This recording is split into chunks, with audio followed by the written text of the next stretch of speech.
Did everyone get one? All right, you're going to be burning your calories today as we stand up and walk around. As we move forward,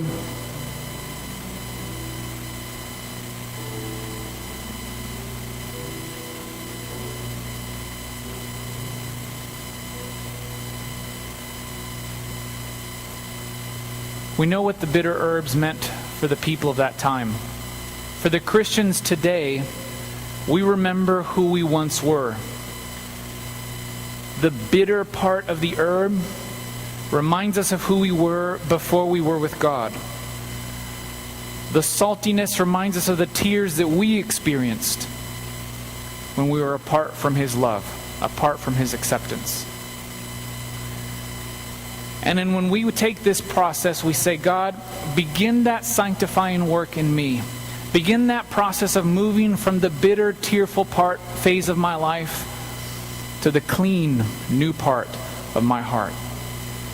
So go ahead and eat the bitter herbs and drink the cup of sanctification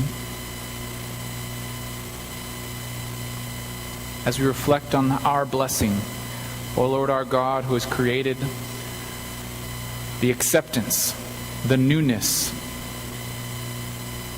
the deliverance from our tearful, bitter past.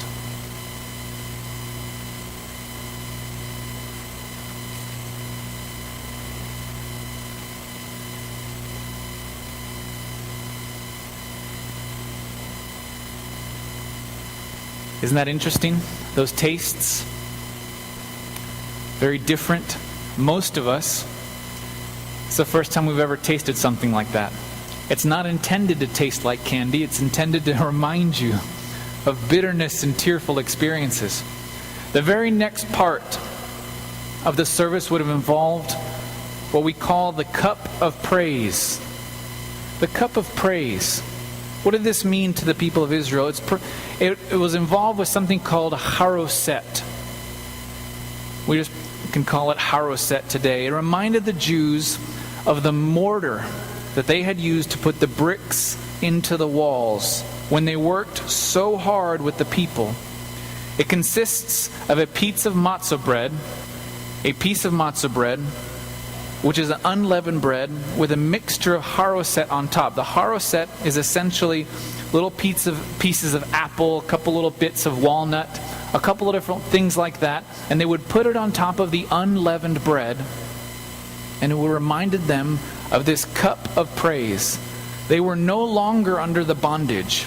They were no longer in this position of slavery where they had to engage in building these walls for kingdoms they could no longer enjoy, kingdoms that they would never enjoy.